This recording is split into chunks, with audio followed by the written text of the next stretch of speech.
অবশেষে ফ্রান্স স্বীকৃতি দিল ফিলিস্তিনিকে। এরপর একই সম্মেলনে ফিলিস্তিনিকে স্বীকৃতি দিয়েছে বিশ্বের আরও ৩টি দেশ। জাতিসংঘ অধিবেশনের প্রাক্কালে নিউ ইয়র্কে আয়োজিত আন্তর্জাতিক সম্মেলনে অ্যান্ডোরা, মোনাকো ও লুক্সেমবার্গ ফিলিস্তিন রাষ্ট্রকে আনুষ্ঠানিক এই স্বীকৃতি দেয়।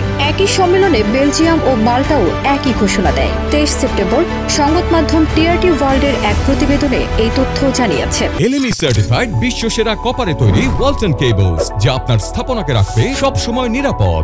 সংবাদ মাধ্যমটি বলছে, জাতিসংঘ অধিবেশনের প্রাক্কালে নিউ ইয়র্কে আয়োজিত এক আন্তর্জাতিক সম্মেলনে ফিলিস্তিন রাষ্ট্রকে আনুষ্ঠানিক স্বীকৃতি দিয়েছে বেলজিয়াম, মাল্টা, অ্যান্ডোরা, মোনাকো ও লুক্সেমবার্গ।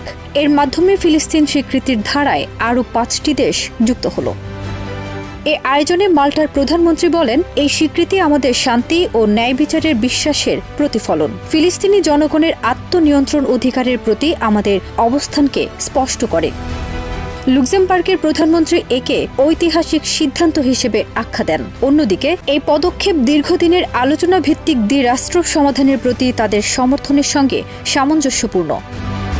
এর আগে একই বৈঠকে ফ্রান্সের প্রেসিডেন্ট ইমানুয়েল ম্যাক্রো ঘোষণা দেন, আমি ঘোষণা করছি ফ্রান্স ফিলিস্তিন রাষ্ট্রকে স্বীকৃতি দিচ্ছে। তিনি বলেন, এটাই একমাত্র সমাধান যা ইসরায়েলকে শান্তিতে বসবাসের সুযোগ করে দেবে।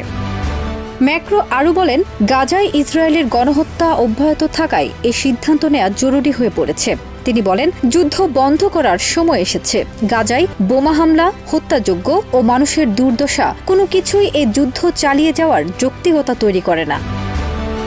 তিনি সম্প্রতি ফিলিস্তিনিকে স্বীকৃতি দেয় Andorra, Australia, Canada, Monaco, Portugal, যুক্তরাজ্য ও সান মারিনোর প্রশংসা করেন। ফরাসি প্রেসিডেন্টের মতে, স্বীকৃতি কার্যকর আলোচনার পথ প্রশস্ত করবে এবং তিনি আরব ও মুসলিম রাষ্ট্রগুলোকে ফিলিস্তিন রাষ্ট্র প্রতিষ্ঠার পর ইসরায়েলের সঙ্গে সম্পর্ক স্বাভাবিক করতে আহ্বান জানান।